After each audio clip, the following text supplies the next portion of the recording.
either you die too early or you live too long. It's not just a funeral cover. It's not just burying someone and then it's over. And I think that is what risk planning is all about, is to say, okay, are you looking after your family if something were to happen to you today?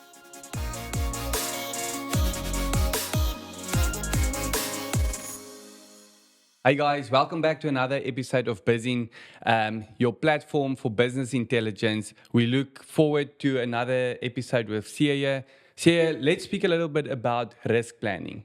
What does risk planning entail exactly?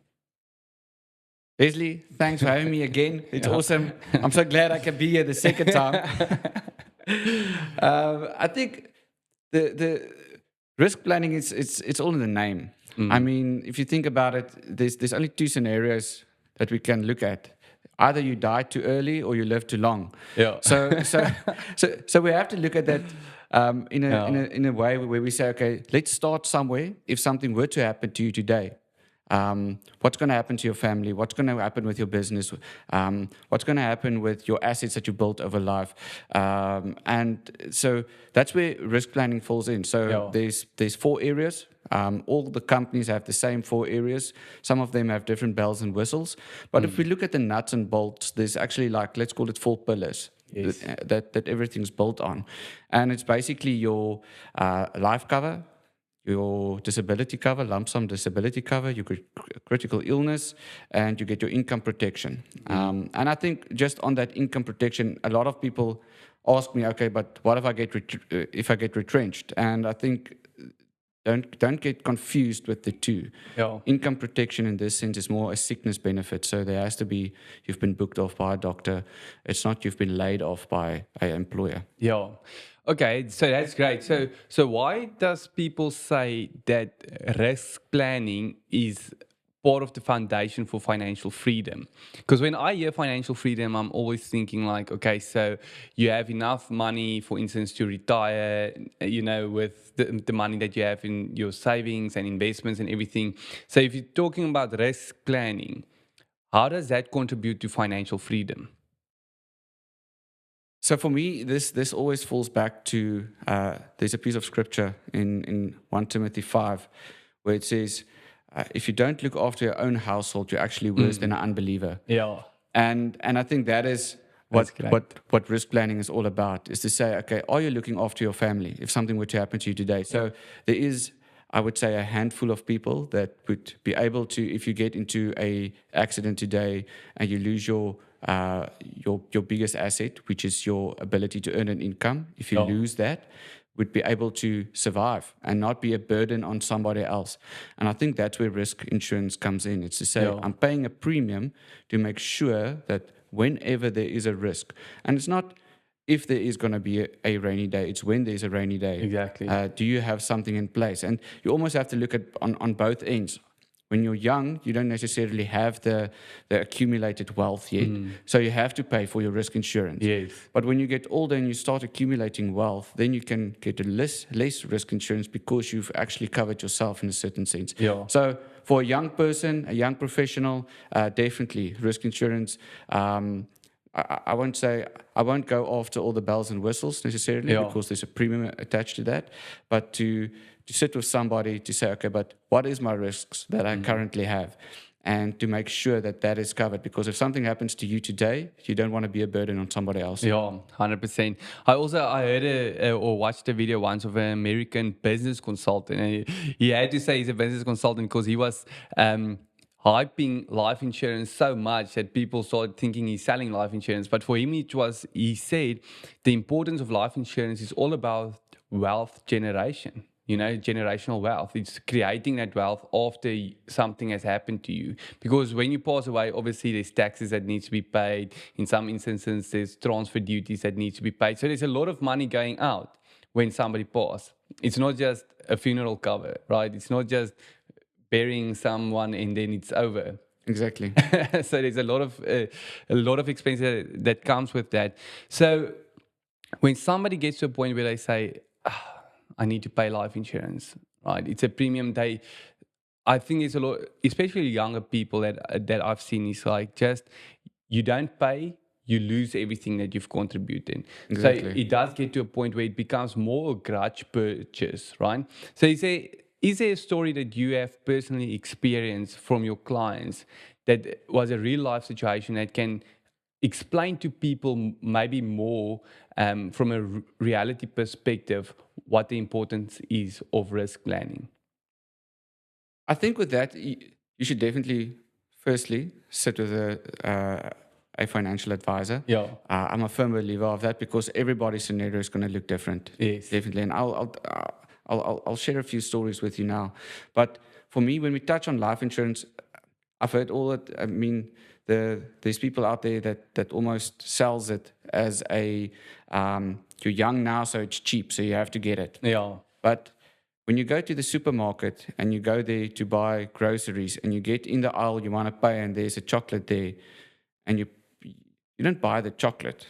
Or you shouldn't, because you didn't go for the chocolate. If you went for a chocolate, it's different, but you went for the groceries. Yeah. So you shouldn't get something if you don't need it. Okay. So when do you need life insurance? You need it to cover your debt. Okay. And you have to, if you look after dependents. Yeah. In my, that's the two main reasons, is to say, okay, you've got a lot of debt. Something happens to you. You don't want to leave your family with debt. Yeah. The second one is, okay, I want to leave a legacy. And I want to make sure that if I'm not here, at least my kids can go through school. All the other things can be taken care of. So it's definitely, like you said, it's a form of wealth creation, because that's the one thing we know. Everybody's going to die at some point. So that's definitely a tool that we can use, and people should almost start shifting their mindsets on that.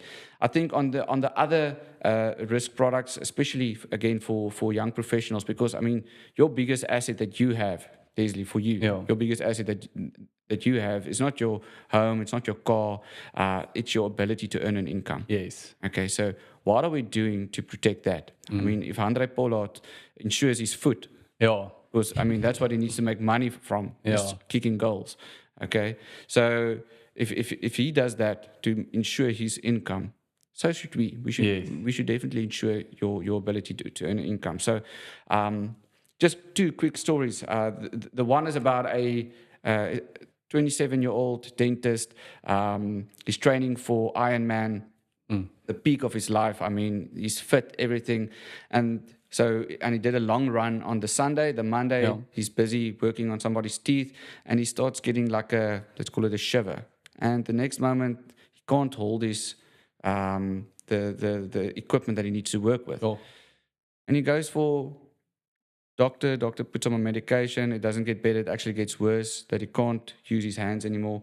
And he gets diagnosed with a Guillain-Barré sickness. I mean, this is somebody that's completely healthy. There's nothing wrong with him. And 2 weeks later, okay, this hits. Wow. So what now? This is somebody that earns a good income. I would say more than average income. And now, if there isn't any cover involved in place, where should he go? At 27-year-old, you don't want to go live with your parents again. If you go live with them again, I mean, their retirement planning is definitely not good enough to cover that as well. Yes. And I think that's where a thing like an income protection kicks in.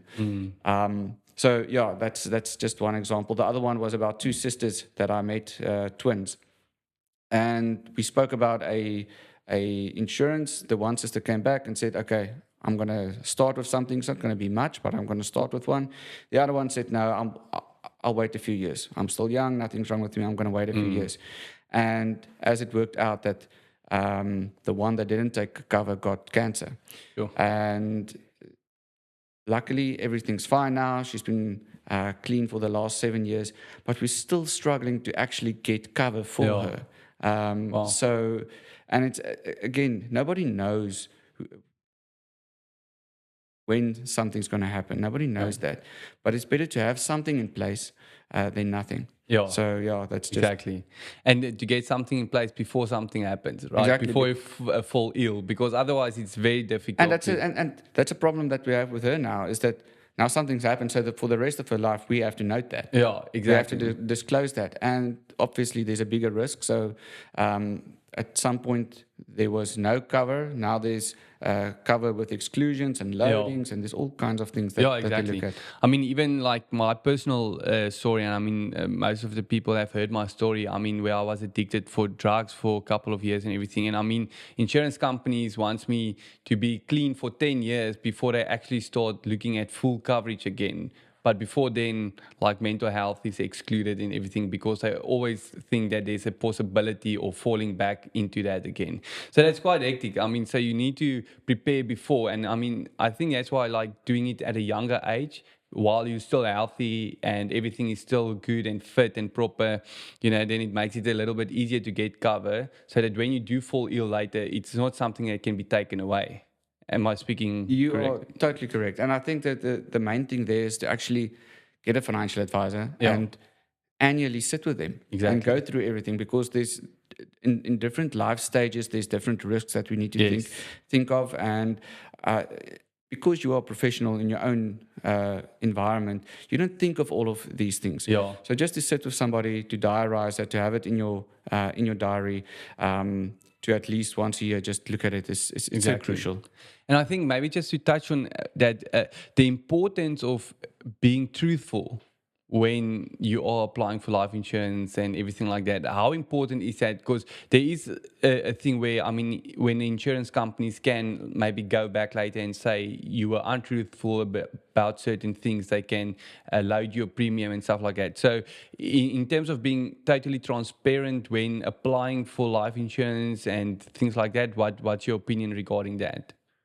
You always have to tell the truth. Non-disclosures is almost a taboo kind of. You can't say, "Oh, sorry, I forgot." I mean, the insurer is just going to say, "Sorry, I forgot to pay" as well. So you can't go into that. I mean, and I think where it gets difficult, you get people that they have to do their medical underwriting before they get cover in place, and then there is people out there, and you see them a lot on TV, where they say, "No, you can get cover; it's instant." But the thing is, they do their medical underwriting later at claim stage. And then you've paid all your life, and then they say, "Okay, sorry, we're not going to pay because of a thing that you had for your life." The other way around again is if you get underwritten now and you disclose everything, at least you know what cover you do have and what you're paying for. So that's quite crucial. There was a instance with a client from Momentum where there was a burglary and he got shot and he died. And then it came out that he didn't disclose that he had diabetes. Something totally unrelated. And Momentum said, "No, we're not going to pay." And everybody was, "Why? It's unrelated." But then they came back and said, if we knew what he had, we wouldn't have given him cover in the first place. So, I mean, he paid all his life. At the end of the day, Momentum did give him some kind of compensation for his family, but it wasn't the full amount. And it was just actually, the whole thing was about this undisclosure kind of thing. And I think part of that is also your financial advisor sitting down with you and explaining to you the risks of undisclosures, right? They need to explain to you properly from the beginning. Make sure you disclose every single thing and walk through all the questions with you as well. But just quickly, maybe, because we've touched on income protection and obviously life insurance. So just maybe one example on capital disability and severe illness. When will something like that pay out? So your capital disability it's almost in the name. You when you get totally disabled, you can't do your job anymore, you can't work anymore. So you get different categories of that with the different insurance companies. But it boils down to, can you still do your job or not? You can't do that. Again, it depends on how comprehensive your cover is and all of that. But in theory, that's what it comes down to you. So something happened, car accident, you didn't die, but you can't work anymore. There's a lump sum that pays out. And the idea with that is to say, okay, but there's certain things that needs to change in your life now.